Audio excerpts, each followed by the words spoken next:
It's got to be pretty bad somewhere to be having a conversation about mid-season transfers. And right now, we might have to be pretty good to avoid that conversation. You are Locked On Oklahoma State, your daily podcast on the Oklahoma State Cowboys, part of the Locked On Podcast Network, your team every day.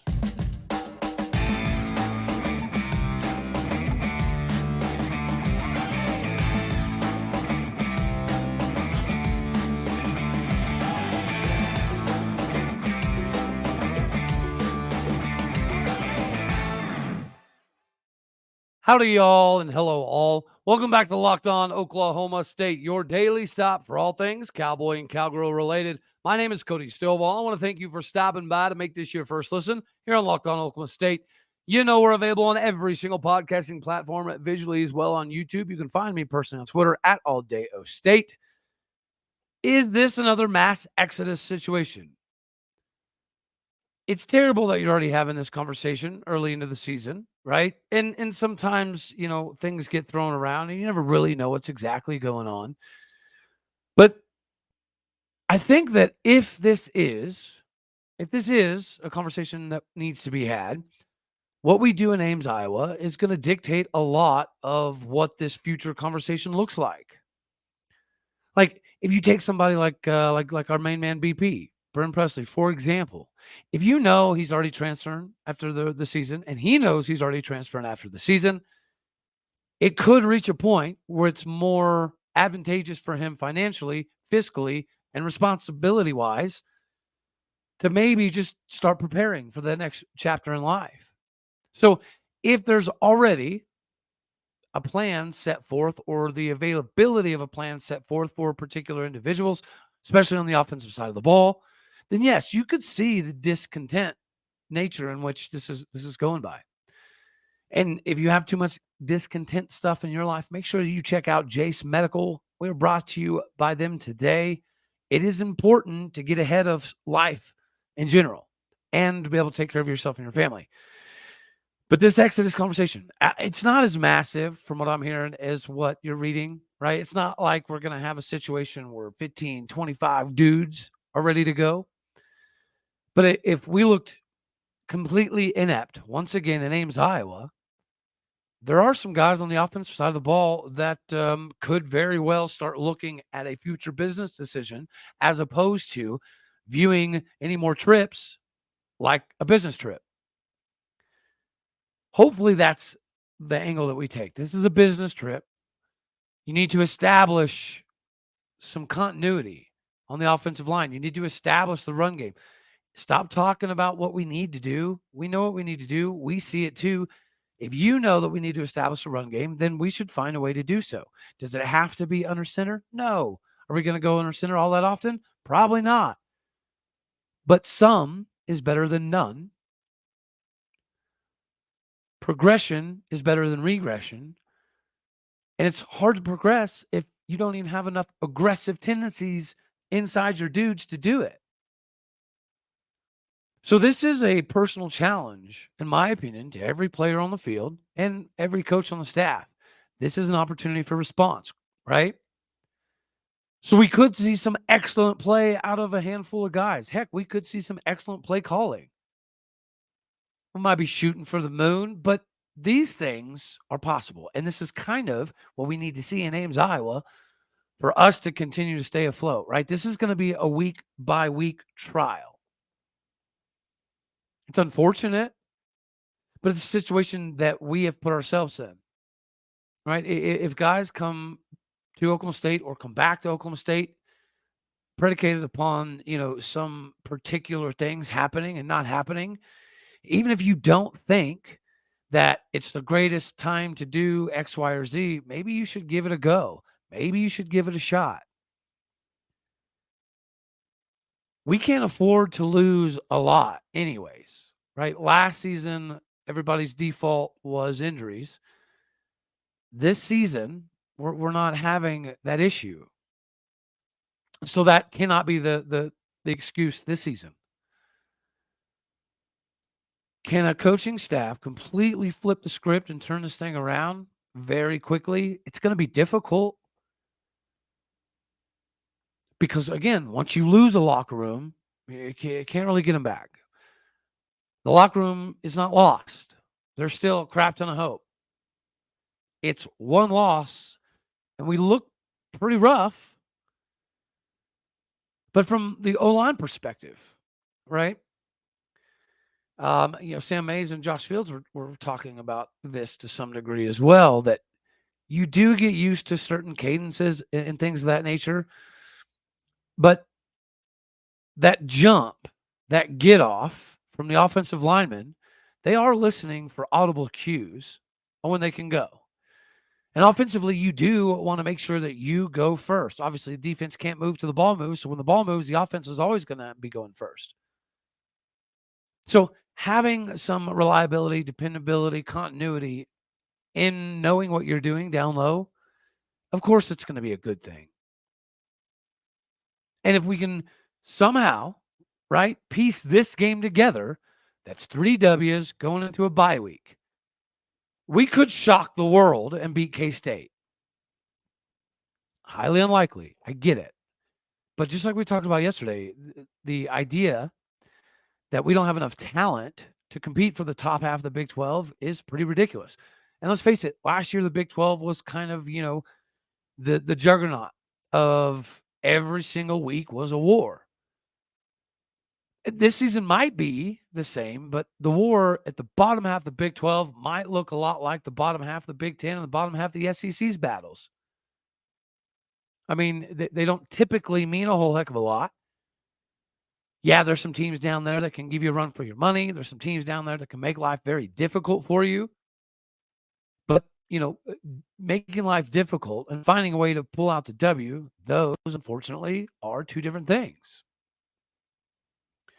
This is about a trajectory. This is about setting the bar for what we're going to be doing coming into the bye week. Of course, you want to see a quarterback separate themselves on this one, so the O-lineman can get the continuity for the verbal cues, and they can get that instantaneous jump. That in and of itself should help the run game. If we got Jake Springfield back, if he can hold up at right tackle, Dalton Cooper's more comfortable at left tackle, we can move Preston Wilson the inside and play guard, which allows Taylor Materko to just kind of be a rover to fill in when necessary, as opposed to, all day, everyday starter. But there's a lot of life-saving measures that we can take. It's unfortunate that this is a Super Bowl, but every week now for us is a Super Bowl. Never thought we'd be saying at any point in time in the spring or the fall that we'd be having a Super Bowl with Iowa State just for grabbing some hope left for the season.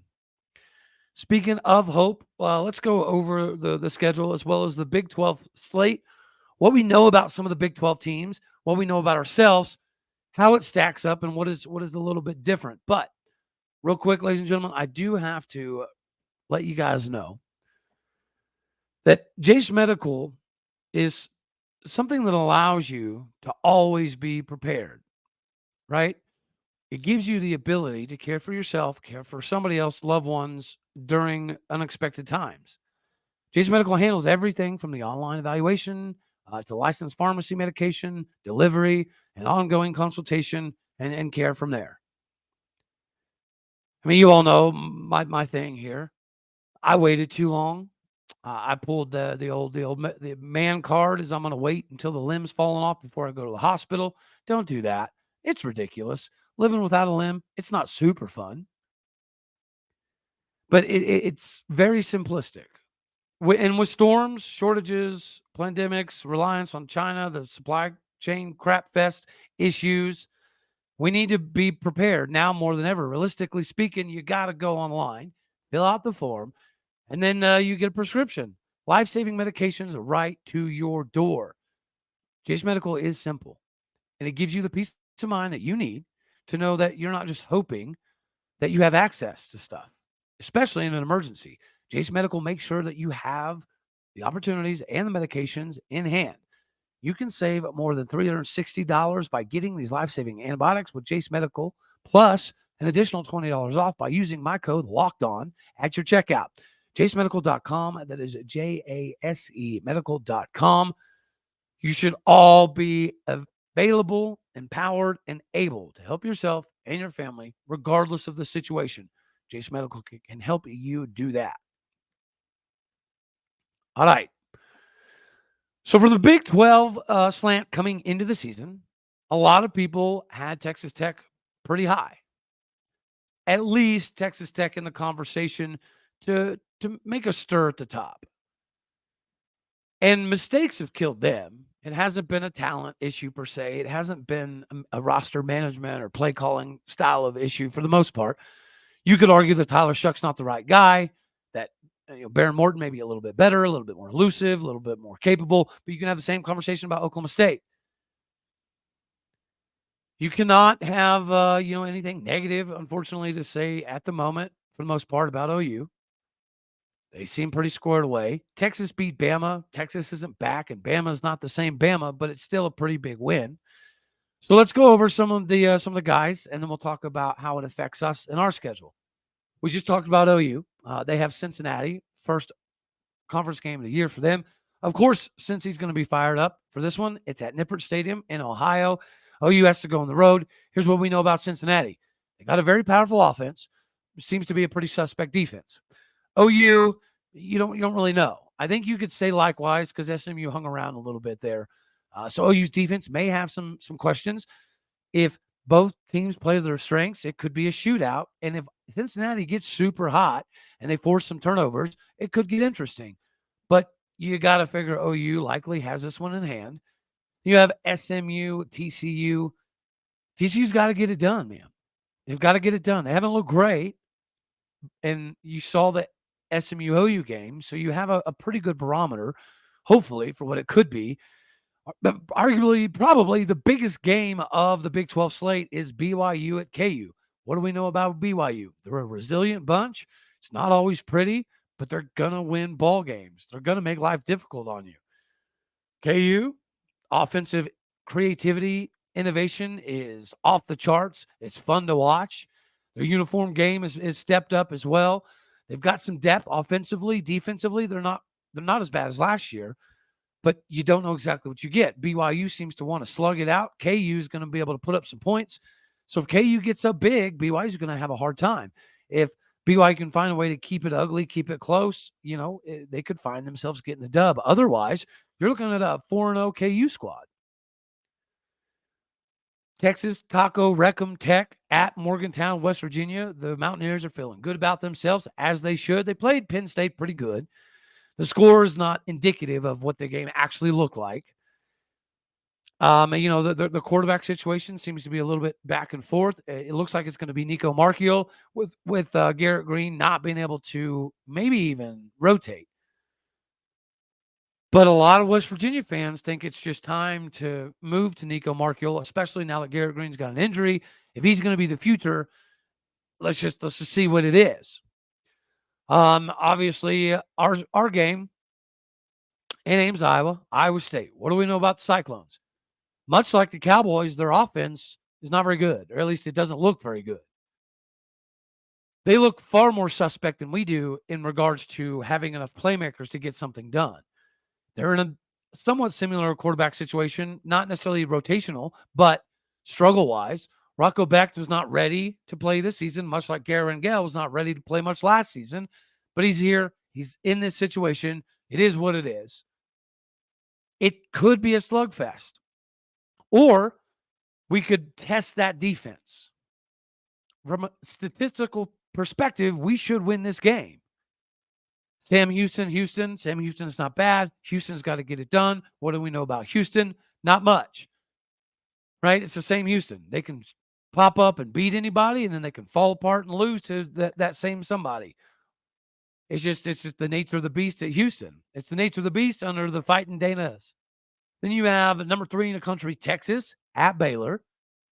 Baylor was able to hang tough for a while with Utah.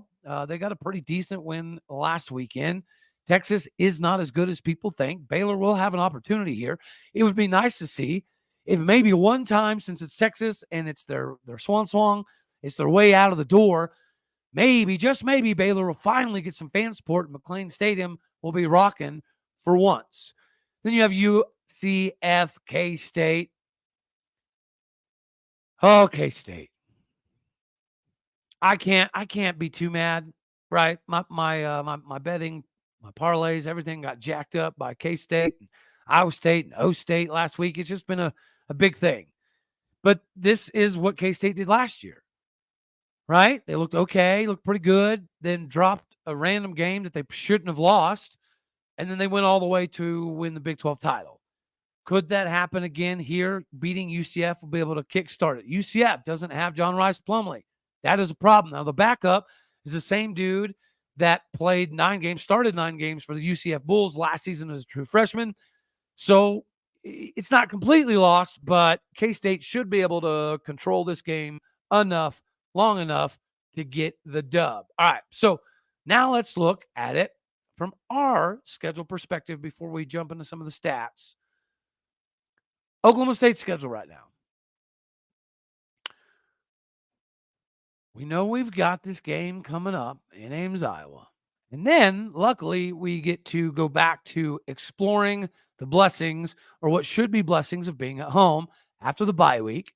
We got K-State coming to town. Should we beat Iowa State? As we're about to check out statistically, yes, we should. Should we beat Kansas State? Theoretically, the way things are going, no. Should we beat KU? Same. Probably not, even though they're both at home. You would like to say that we'd be able to split those simply because it's at home, and maybe the blackout against Kansas State might help a little bit.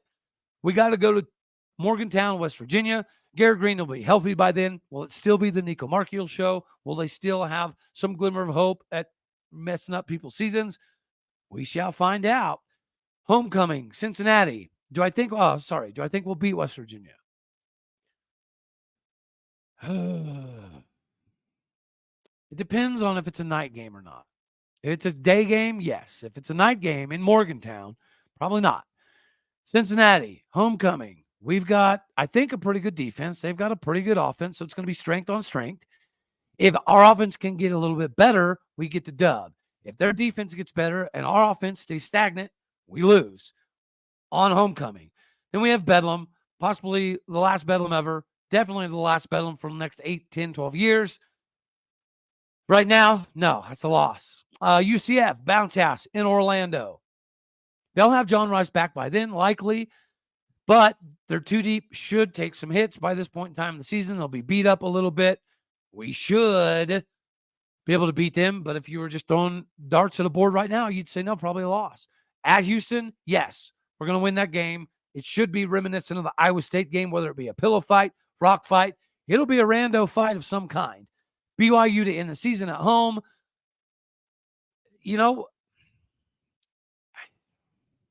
Nah, I'd be lying. I'd be lying if I said we should win that game right now. Because, it's not supported. Not supported at the moment. But, guys, whenever you think of how this season has already gone, it's minor, okay? Yeah, but there's still some hope here. In my opinion, there's still ways that we can get this thing done. We're not in an ideal spot, okay? I think anybody can agree there. But statistically, we should do this, right? Offensively, right? Our total offense, not very good. 111th in the country. They're 9th in the country in total defense, right? So that's going to be difficult to progress the ball down the field. Our rushing offense is 105th in the country. Their rushing defense is 46th. Our passing offense is 93rd in America. They're 8th in the country in shutting down the pass. So we should lean on the run.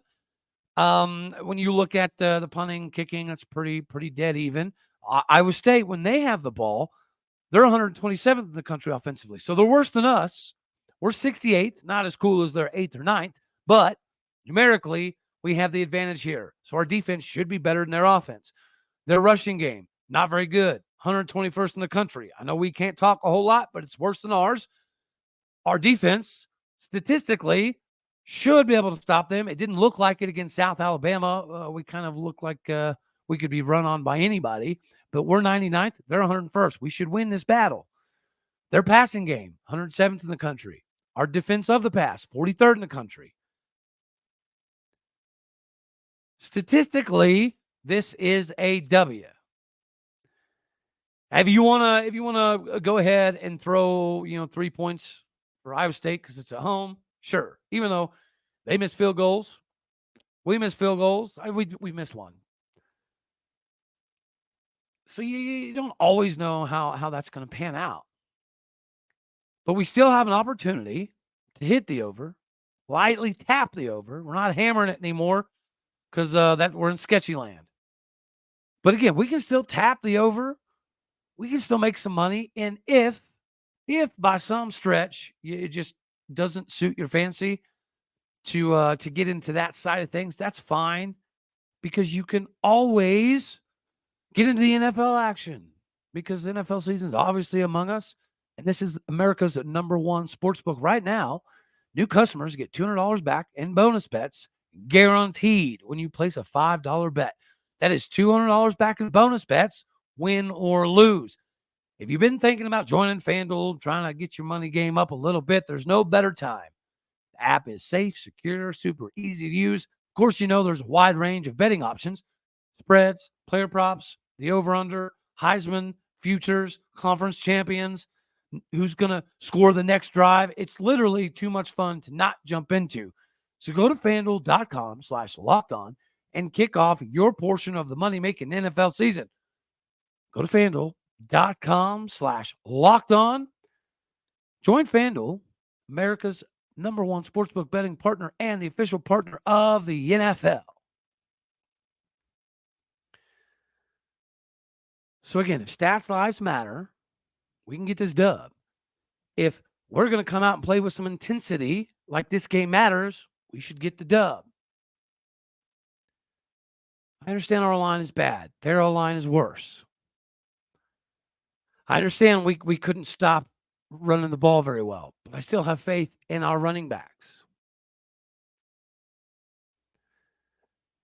And we got to feed some guys, whether we like it or not. We're in a maybe love them, lose them scenario with a couple dudes.